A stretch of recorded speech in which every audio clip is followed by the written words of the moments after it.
एनरन cosmetic लाए हैं आपके लिए 6 नए प्रकार के aroma. Chrysler, rich in fragrance and class in the name.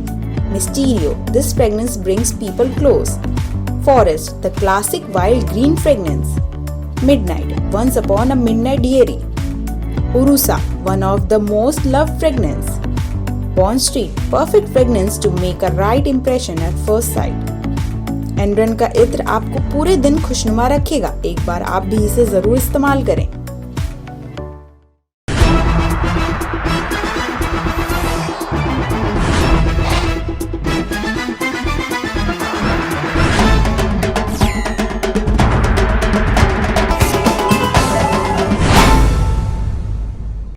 नमस्कार, मैं शामिन गार्डनर और आप देख रहे हैं समय भारत 24/7।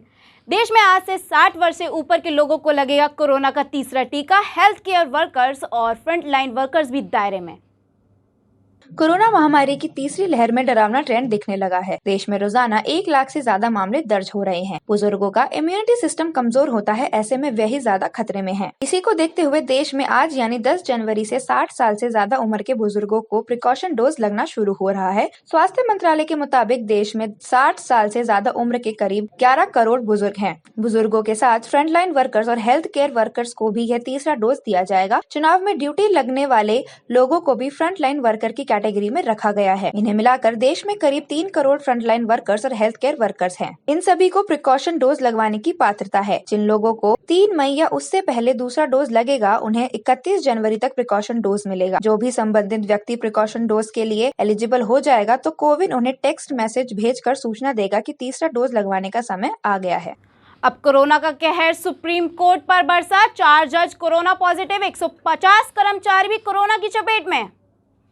सुप्रीम कोर्ट में कोरोना वायरस से संक्रमित होने वाले जजों की संख्या 4 हो गई है। इसके अलावा शीर्ष कोर्ट में कई कर्मचारी भी महामारी की चपेट में हैं। कुछ मीडिया रिपोर्टर्स में कहा जा रहा है कि एक रिटायर हो रहे जज की फेयरवेल पार्टी से यह संक्रमण फैला है। सूत्रों के मुताबिक सुप्रीम कोर्ट में 30,000 कर्मचारी हैं। इनमें से 150 कर्मचारियों की रिपोर्ट अब तक पॉजिटिव आ चुकी है। CJI NV रमना सहित 32 जजों में से 4 जजों के कोविड पॉजिटिव होने से अब यहाँ पॉजिटिविटी रेट 12.5% हो गया है। दिल्ली में कोरोना वायरस के मामले तेजी से बढ़ते देखकर सुप्रीम कोर्ट के चीफ जस्टिस NV रमना ने 2 जनवरी को वर्चुअल हियरिंग के जरिए मामले सुने जाने का निर्देश दिया था। यह व्यवस्था 3 जनवरी से अगले 2 सप्ताह के लिए लागू की गई थी। इस दौरान जजों को अपने घर से ही वीडियो कॉन्फ्रेंसिंग के जरिए सुनवाई करने के लिए कहा गया था। यह सब कवायद जजों और सुप्रीम कोर्ट स्टाफ को कोरोना वायरस से बचाने के लिए की गई थी। कुलगाम मुठभेड़ में अलबदल के 2 आतंकी ढेर, 10 दिनों में अब तक के 7 मुठभेड़। नए साल पर कश्मीर में आतंकवाद को जड़ से समाप्त करने का संकल्प लेने वाले जम्मू कश्मीर के सुरक्षा बलों ने एक बार फिर बड़ी कामयाबी हासिल की है। दक्षिण कश्मीर के जिला कुलगाम के हुसैनपोरा गांव में सुरक्षा बलों और आतंकवादियों के बीच गत रविवार रात से जारी मुठभेड़ में सुरक्षा बलों ने अल बंदर के 2 शीर्ष आतंकवादियों को मार गिराया है। यही नहीं, मुठभेड़ स्थल से भारी मात्रा में हथियार व गोला बारूद भी बरामद हुए हैं। मारे गए आतंकियों की पहचान की जा रही है। यह वर्ष 2022 की 7वीं मुठभेड़ थी। सुरक्षा कर्मी इन 10 दिनों में 13 आतंकियों को ढेर कर चुके हैं। मारे गए इन आतंकियों में 6 पाकिस्तानी आतंकी थी। आपको बता दें कि जम्मू कश्मीर पुलिस सहित अन्य सुरक्षा बलों ने इस नव वर्ष पर कश्मीर से आतंकवाद को पूरी तरह से समाप्त करने का संकल्प लिया है। सीएम योगी आदित्यनाथ ने सपा अध्यक्ष अखिलेश यादव पर लगाया गंभीर आरोप। बोले, जनता के लिए कुछ करते तो चुनाव से न घबराते। उत्तर प्रदेश में विधानसभा चुनाव की तारीख घोषित होने के बाद से राजनीतिक दलों के शब्दों के बाण भी तेज होते जा रहे हैं। मुख्यमंत्री योगी आदित्यनाथ ने समाजवादी पार्टी की मुखिया अखिलेश यादव पर जोरदार हमला बोला है। मुख्यमंत्री योगी आदित्यनाथ ने एक इंटरव्यू में विपक्षी दलों विशेषकर सपा पर तंज कसा है। उन्होंने कहा कि जो पार्टी जनता के लिए कुछ भी नहीं करती है, उसे ही चुनाव से घबराहट होती है। योगी आदित्यनाथ ने इस बार चुनाव में विपक्ष की तुलना ऐसे विद्यार्थी से की जो साल भर पढ़ाई न करें और सोचे टॉप कर जाएंगे। उन्होंने कहा कि प्रदेश की जनता पर कोरोना संक्रमण काल में आए संकट के समय भाजपा ही उनके साथ थी। मुख्यमंत्री ने कहा कि समाजवादी पार्टी जैसे दल जब जनता के लिए कुछ नहीं करते तो उनको चुनाव से घबराहट होती है। इतना ही नहीं, उन्होंने कहा कि कोरोना काल में चाचा व भतीजा सब गायब थे। जनता के साथ सिर्फ भाजपा सरकार और कार्यकर्ता ही थे। उन्होंने कहा कि विपक्ष के पास इस बार के चुनाव में कोई मुद्दा ही नहीं है। हम तो जनता के लिए काम करते हैं, इसी कारण भाजपा के लिए चुनाव तो एक लोकतंत्र उत्सव है और हमको कोई घबराहट नहीं है।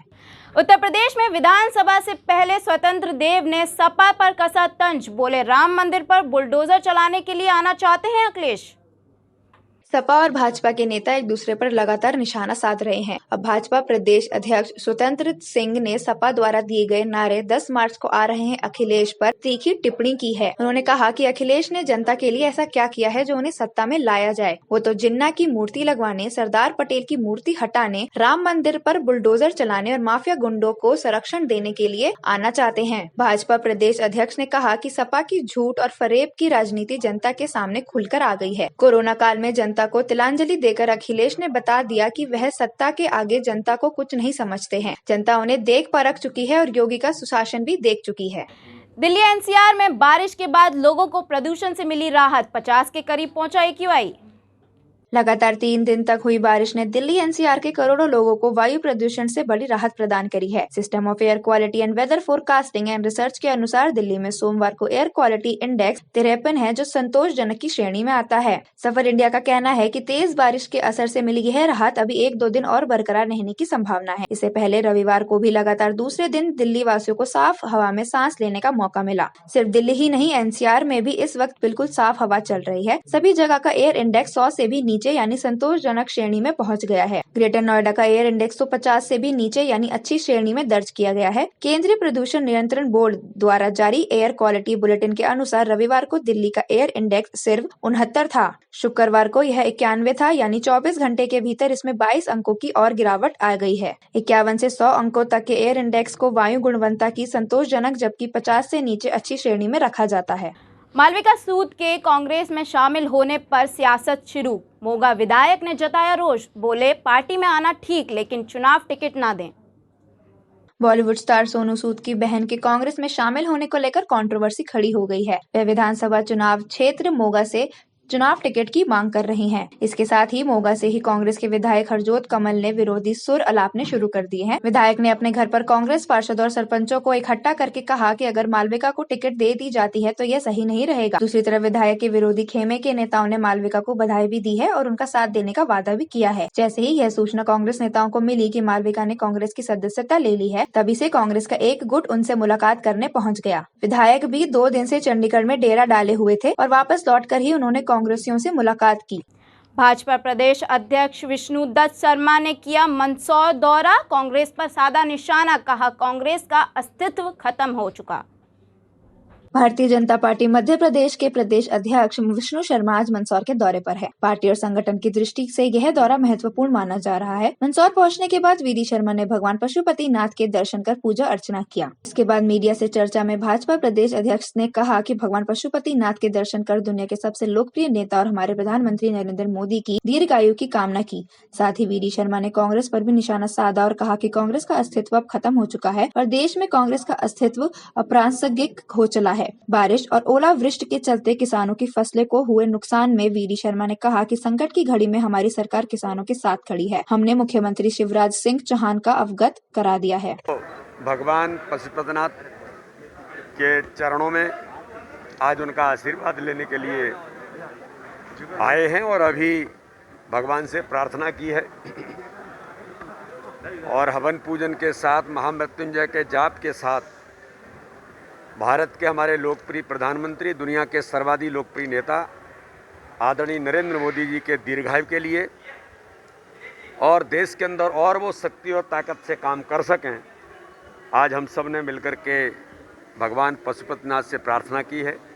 भारतीय जनता पार्टी मध्य प्रदेश के अंदर, देश के अंदर यशस्वी बने, कार्य का विस्तार हो और सुख समृद्धि और वैभव के साथ पूरा मध्य प्रदेश और भारतीय जनता पार्टी भगवान के आशीर्वाद से सक्षम बने। आज भगवान से प्रार्थना की है। आज का जो प्रवास है वो विशुद्ध तौर पर एक संगठनात्मक काम की दृष्टि से, क्योंकि ये जो वर्ष है हमारा, ये संगठन पर्व का वर्ष है। भारतीय जनता पार्टी ने तय किया है कि इस देश प्रदेश के अंदर ठाकरे जी के जन्म शताब्दी वर्ष पर संगठन कार्य का विस्तार और काम का सुदृढ़ीकरण, ये हमारा मूल इस बार का लक्ष्य है। प्रत्येक बूथ सक्षम बने, इसको लेकर के हम विस्तारक योजना से लेकर हमारी एक व्यापक रणनीति इस काम पर बनी है। 20 तारीख से लेकर के 30 तारीख तक पूरी भारतीय जनता पार्टी बूथों पर होगी। जो बूथ का वेरिफिकेशन से लेकर के बूथ का डिजिटलाइजेशन हम इस बार करने वाले हैं और आगामी समय में बूथ को सक्षम बनाने का ही हमारा अभियान और संकल्प है। इस दिशा में भारतीय जनता पार्टी इस वर्ष संगठन पर्व के वर्ष पर काम कर रही है। सर 5 राज्यों में चुनाव की घोषणा हुई है, क्या रणनीति रहेगी आगे बीजेपी की? भारतीय जनता पार्टी पूरे देश के अंदर माननीय प्रधानमंत्री नरेंद्र मोदी जी के नेतृत्व में, अमित शाह जैसे जो देश के गृह मंत्री हैं जिन्होंने इस देश को सशक्त भूमिका निभाने का काम कर रहे हैं, भारतीय जनता पार्टी के सम्मानीय राष्ट्रीय अध्यक्ष जेपी नड्डा जी के नेतृत्व में जिस प्रकार से संगठन आज सशक्त और ताकतवर बना है, मैं ऐसा मानता हूं कि इस चुनाव में 5 राज्यों में माननीय प्रधानमंत्री जी के प्रति पूरे देश की जो भावनाएं हैं, पूरा जनमानस माननीय प्रधानमंत्री जी के साथ खड़ा है। उनकी कार्यशैली और भारतीय जनता पार्टी अंत्योदय के विचार को लेकर माननीय प्रधानमंत्री के नेतृत्व में हर गरीब का जीवन बदलने का जो काम इस देश के अंदर हो रहा है, इसलिए व्यापक समर्थन माननीय प्रधानमंत्री नरेंद्र मोदी जी को इस देश के अंदर है। मैं ऐसा मानता हूं कि 5 राज्यों के अंदर भारतीय जनता पार्टी को प्रचंड बहुमत के साथ माननीय प्रधानमंत्री और हमारी राज्य सरकारों की गरीब कल्याण की जो योजनाएं, उनके आधार पर जनता व्यापक समर्थन देगी। कांग्रेस को कितना फाइट मानते हैं आप? कांग्रेस इस देश के अंदर अपना अस्तित्व खो चुकी है। कांग्रेस तो अब केवल अपना अस्तित्व बनाए रखने के लिए दूसरों के साथ मिलकर के काम करने का प्रयास करती है। आज कांग्रेस अस्तित्व खो रही है, तो कांग्रेस का जो नेतृत्व है वो आज इस देश के अंदर अप्रासंगिक हो गया है। मैं किन्हीं का नाम नहीं लेना चाहता, बाबा महाकाल के से लेकर के आज पशुपतिनाथ भगवान के चरणों में हैं हम किसी की आलोचना नहीं करते, लेकिन आज स्थिति ऐसी है इस देश के अंदर कि कांग्रेस अपना अस्तित्व खो चुकी है। सर मंदसौर सहित कई जो ऐसे जिले हैं जिनमें भारी अतिवृष्टि हुई है, ये आपने ठीक कहा है। आज मैंने हमारे सम्मानीय सभी विधायक यशपाल जी हैं, हमारे धाकड़ जी हैं, बाकी सभी लोग, हरदीप डंगी हमारे मंत्री हैं, भारतीय जनता पार्टी के हमारे जिले के अध्यक्ष हैं, सब लोगों ने आज इस बात को किया है कि वास्तव में अतिवृष्टि ओलावृष्टि के कारण किसान की फसल बहुत प्रभावित हुई है। माननीय मुख्यमंत्री जी को भी हमने अवगत कराया है और हम एक बार करेंगे कि किसानों को इस संकट की घड़ी में सरकार हमेशा साथ खड़ी है और शिवराज सिंह चौहान के नेतृत्व में तो मुझे ऐसा लगता है कि किसानों के लिए वो इतने तत्पर और तैयार रहते हैं कि हर प्रकार से किसानों के लिए खड़े हैं। तो इन सारी बातों को लेकर के हमारा पूरा नेतृत्व इस पर काम कर रहा है और माननीय मुख्यमंत्री जी को हमने अवगत कराया।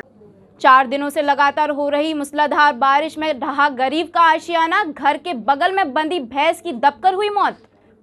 खबर अमेठी जनपद के तहसील तिलोई के फुर्सतगंज थाना क्षेत्र के ब्रह्माणी से है, जहां ब्रह्माणी निवासी पुष्पेंद्र कुमार का जजर पुराना मकान था, जो 4 दिन से हो रही रिमझिम बारिश में आज लगभग सुबह 11 बजे भर भराकर गिर पड़ा, जिससे घर में रखा सारा सामान भीग गया। यह घटना उस समय हुई जब घर के सभी लोग बाहर बैठे हुए आग जलाकर ताप रहे थे। उसी दौरान अचानक मकान भर भराकर गिर पड़ा। बगल में बंधी भैंस मलबे में दब गई। आसपास मौजूद लोगों ने मलबे को हटाकर भैंस को निकाला, पर जब तक भैंस अपना दम तोड़ चुकी थी। सूचना मिलते ही फुर्सतगंज पुलिस व राजस्व कर्मी मौके पर पहुंचे। वहीं इस संबंध में फुर्सतगंज थाना प्रभारी मनोज कुमार सोनकर ने बताया कि ब्रह्माणी में मकान गिरने से बगल में बंधी भैंस की दबकर मौत हो चुकी है, जिसकी रिपोर्ट राजस्व कर्मी द्वारा शासन को भेजा गया है। संभव मदद की जाएगी। क्या नाम है? पुष्पेंद्र कुमार। ये घटना कैसे हुई? बरसात में बारिश में तड़फड़ समय गिर गया मकान मेरा। क्या नुकसान हुआ है आपका? मेरे नुकसान भैंस मर गई हमारी। हाँ, और तो कोई नुकसान नहीं है, मकान गिरा हुआ है। और मतलब आदमी तो आदमी नहीं थे। आदमी नहीं थे इसमें? आदमी नहीं थे इसमें। कितनी समय घटना है? ये करीब वही 12 बजे करीब। कौन सा जिला है तुम्हारा? अमेठी। थाना कौन सा है? फुर्सतगंज। तो मतलब कोई अधिकारी आया यहाँ शासन प्रशासन की तरफ से? कोई नहीं, सिर्फ नेकपाल साहब आए। तो क्या बोला उन्होंने? उन्होंने बोला देख के लिख के ले गए। लिख के ले गए? हाँ, फोटो खींच के ले गए। चलिए। केजरीवाल गारंटी वर्चुअल सभा को संबोधित करते हुए संजय सिंह ने भाजपा सरकार और अन्य राजनीतिक पार्टियों पर झूठ बोलने और वोट बैंक की राजनीति को लेकर साधा निशाना। अब से थोड़ी देर बाद चुनाव की तारीखें आने वाली हैं। उत्तर प्रदेश में कितने चरणों में चुनाव होगा, दूसरे राज्यों में कितने चरणों में चुनाव होगा, चुनाव की तारीखों का ऐलान 3:30 बजे चुनाव आयोग करने जा रहा है।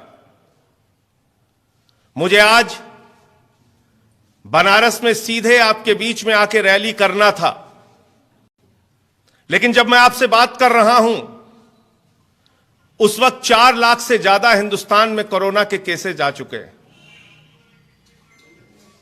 अकेले 24 घंटे में उत्तर प्रदेश के अंदर 4200 केसेस उत्तर प्रदेश में आए हैं। 23,000 से ज्यादा केसेस उत्तर प्रदेश में अब तक हो चुके हैं। तो कोरोना की महामारी फिर से एक बार हम सब के लिए गंभीर चिंता का विषय बनी है। इसलिए इस वर्चुअल रैली के माध्यम को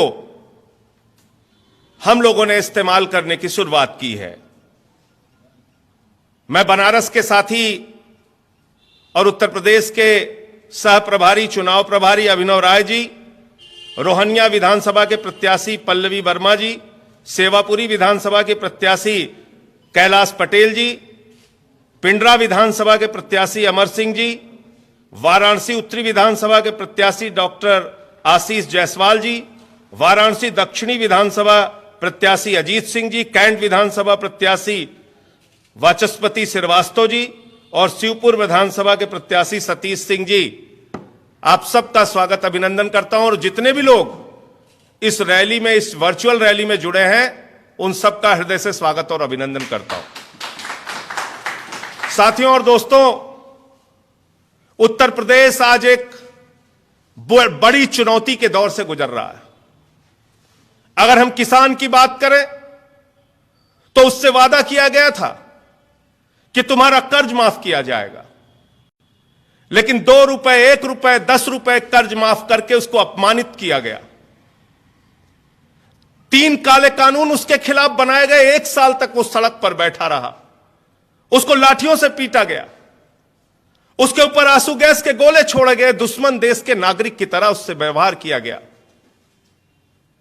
अगर हम नौजवानों की बात करें, नौजवान जब जब अपना रोजगार मांगने के लिए सड़क पर निकला, उसको लाठियों से पीटा गया, उसके ऊपर फर्जी मुकदमे लगाए गए, रासुका लगाई गई उसके ऊपर। वो कहता था हमें एक नौकरी दे दो, योगी की सरकार कहती थी नौकरी नहीं देंगे, मुकदमे देंगे तुमको। हमने इसी उत्तर प्रदेश में पहली बार आजादी के बाद वो दृश्य देखा जहां हमारी शिक्षा मित्र महिलाओं ने, सुहागिन महिलाओं ने सिर मुड़वा के अपना विरोध प्रदर्शन किया। हमने देखा नौजवानों को बर्बरता पूर्वक लाठियों से पीटा गया, मां बहन की गालियां उनको दी गई। हम वो दृश्य भूल नहीं सकते। टीईटी की परीक्षा के लिए 23 लाख छात्र अपने अपने सेंटर पर पहुंच चुके थे और बताया गया पेपर लीक हो गया। गेट पकड़ के रो रहे थे हमारे नौजवान। नौकरियां तो उनको दे नहीं पाते, उनको पेपर लीक के जरिए अपमानित करने का काम, लाठियों से पीटने का काम, पेपर लीक के जरिए उनके भविष्य को बर्बाद करने का काम यह सरकार करती है। और एक पेपर लीक नहीं हुआ, जेई का पेपर लीक, पुलिस की परीक्षा का पेपर लीक, शिक्षक भर्ती का पेपर लीक, बीएड की भर्ती का पेपर लीक, बीटीसी की भर्ती का पेपर लीक। यह पेपर लीक सरकार चल रही है आदित्यनाथ जी की। सरकारी नौकरियां हैं, लेकिन सरकारी नौकरियां देने की मंशा नहीं है। किसानों को उनके फसल का दाम दिया जा सकता है, कर्ज माफ किया जा सकता है, लेकिन सरकार की नीयत नहीं है। आज आपको यह सोचना पड़ेगा, उत्तर प्रदेश के किसानों और नौजवानों को सोचना पड़ेगा, क्योंकि स्वर्गीय लाल बहादुर शास्त्री ने नारा दिया था, जय जवान जय किसान। किसानों और नौजवान भाइयों, आपको सोचना पड़ेगा उत्तर प्रदेश को 75 वर्षों में कितना पीछे धकेला है हमारी राजनीतिक पार्टियों ने।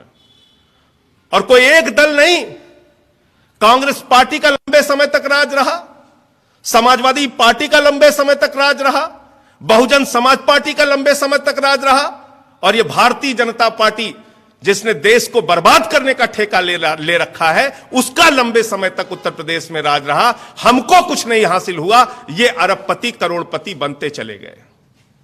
हमारे मुद्दे आज भी उसी तरीके से जिंदा हैं, उन पर कोई बातचीत करने के लिए तैयार नहीं।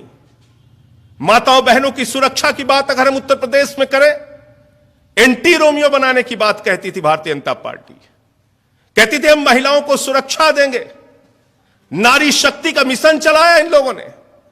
लेकिन अखबार के पन्ने खोलकर पढ़िए, 6 साल, 8 साल, 10 साल की बच्चियों के साथ बलात्कार की घटनाओं से उत्तर प्रदेश के अखबार भरे रहते हैं। उत्तर प्रदेश में माताओं बहनों की सुरक्षा की हालत यह है कि हाथरस में एक बेटी के साथ गैंगरेप होता है, गैंगरेप करने वालों के साथ आदित्यनाथ की सरकार खड़ी होती है और रात में 2 बजे एक गरीब की बेटी को जला दिया जाता है। ऐसी ही बड़ी खबरों को जानने के लिए बने रहें इस समय भारत 24/7 के साथ। तब तक के लिए धन्यवाद।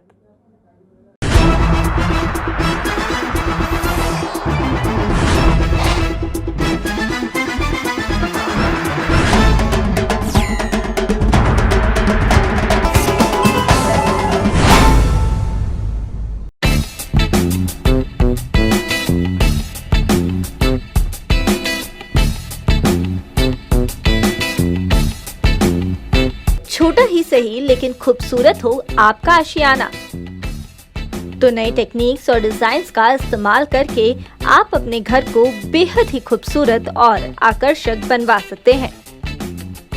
नए interior designs, attractive colour combination और एडोरेबल फर्निशिंग स्टाइल से आपके घर का living room, bedroom, kitchen, balcony देगा आपको सपने जैसे घर का लुक। आप नहीं होना चाहते हैं अपने घर से बोर, तो कांटेक्ट कीजिए 9315138474 पर या फिर 9717378629 पर। वेबसाइट है www.citywide.co.in।